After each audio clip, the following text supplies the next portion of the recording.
Hello students, in this lecture we will study about instruction pipelining.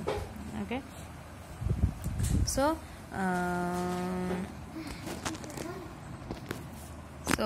a computer basically is controlled by a clock, whose period is such that the fetch and execution steps are any instruction can be completed in one clock cycle.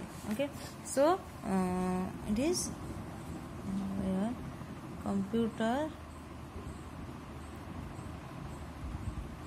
is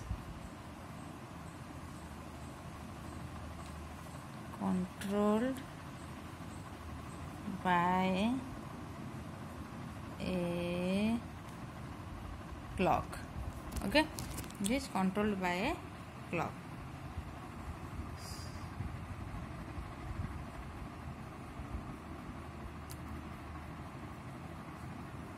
Okay, so in the hardware unit we have seen that in between the fetch unit and execution unit there is a buffer. Okay. So here I am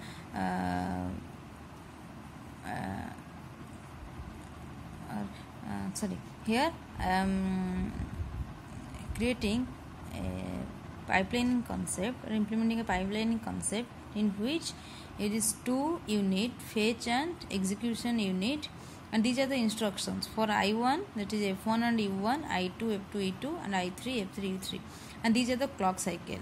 Okay, so let me explain it, that in first clock cycle, that is a clock cycle like this is for the first, second, third, the fourth, so fifth, like this. Okay, so in the first clock cycle,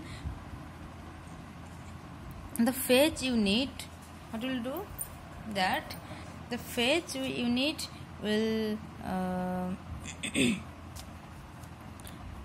fetch an instruction I1. Okay, that is your step F1, because we are having a single hardware unit. Okay. And in a single hardware unit or hardware organization, we are having two units, fetch and execution. So let's see how the computer is controlled by the clock cycles, and how this will manage between the fetch unit and execution unit, and also we have to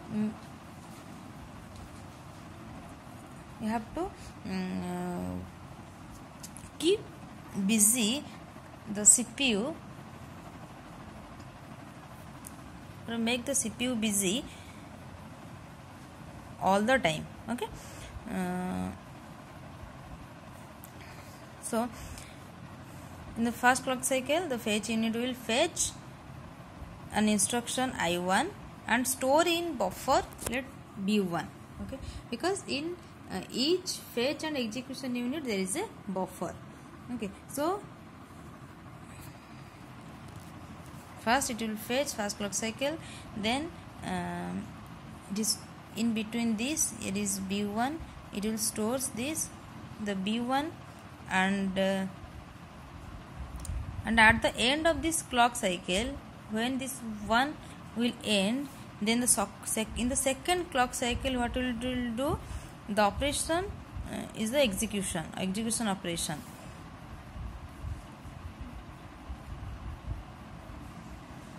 Okay, so in the clock cycle 2 or second clock cycle, the fetch unit proceeds with the fetch operation for the instruction I2.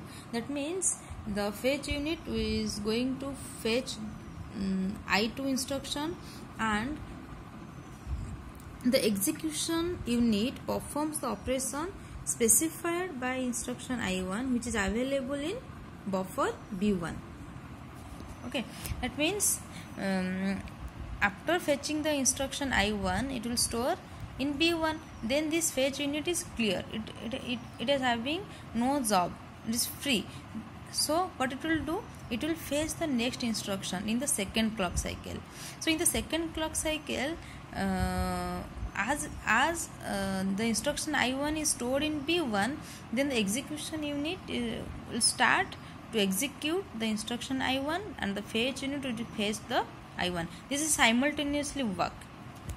Okay, and here we are using a single buffer, and when one execution is complete, then the buffer is free.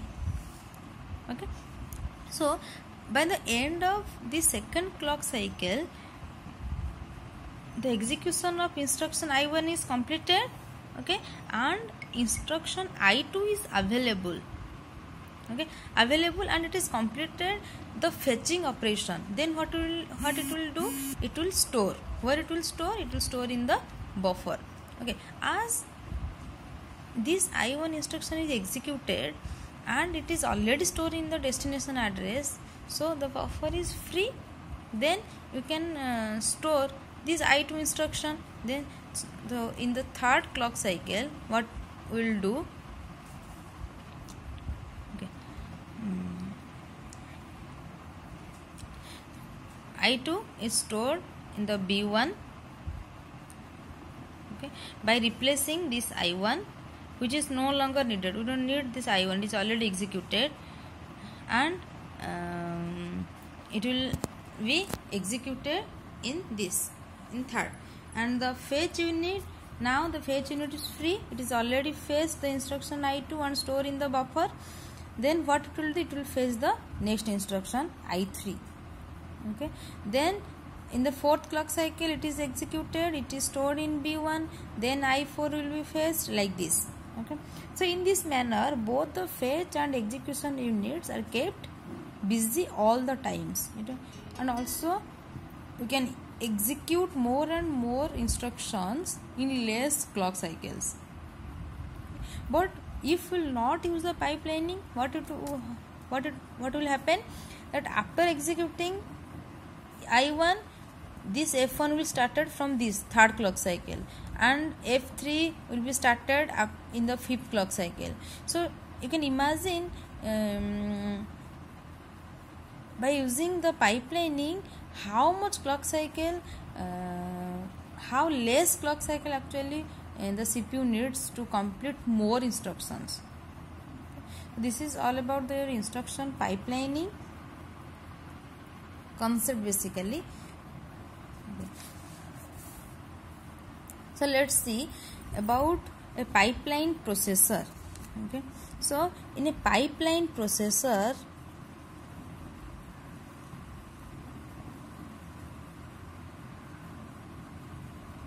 okay, in the pipeline processor we are having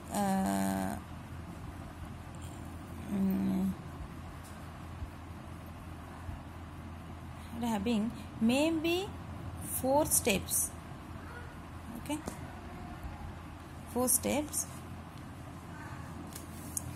These are F, that is F for fetch. Okay, what it will do? It will read the instruction,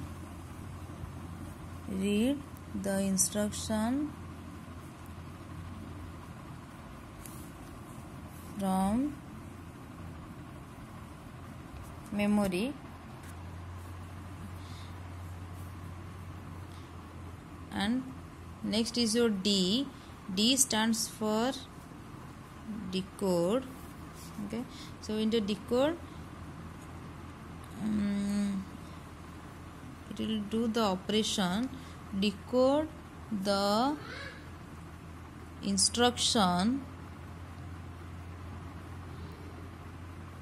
and fetch the source operands. Okay, in this decode step, what will do? The processor will decode the instruction and fetch the source operands or operand. Then next step is your E, execute. It will perform the operation specified by the instruction. Okay, specified by the instruction, maybe addition, maybe subtraction, like this. Okay, maybe it is a jump statement, maybe branch. According to the instruction, it will perform the operations in the execution stage. And then last one is your write. Okay, write means storing. Okay, where it will store the result in the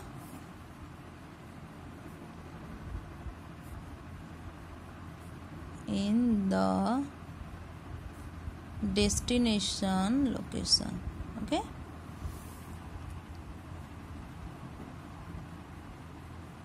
Okay, so a pipeline processor may process each instruction in these 4 steps. Okay, so these are the basic steps, but in some pipeline processor we are also having 3 stages, we are also having 5 stages, but basic steps are these 4. So maybe we are dividing one step into 2, it will become 5, or we will combine 2 steps so that it will become 1, like this. Okay, so in the next we will see we will study about pipeline performance.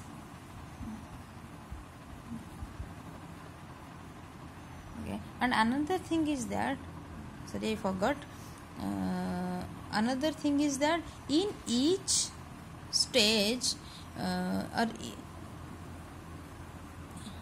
in between each stages we are having a one buffer, like after fetching there is a buffer, after decoding there is a buffer. Okay, because in this, after fetching we are storing in a buffer, after execution this instruction is complete. But if we will use instruction for these 4 steps, then after each step the instruction has to be stored for some time. Okay,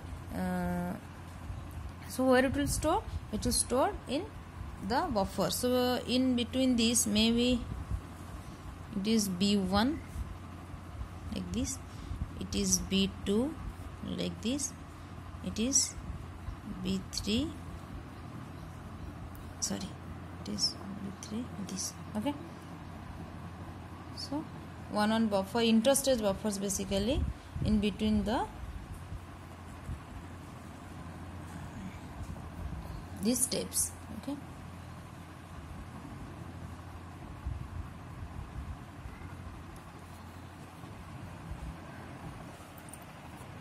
thank you.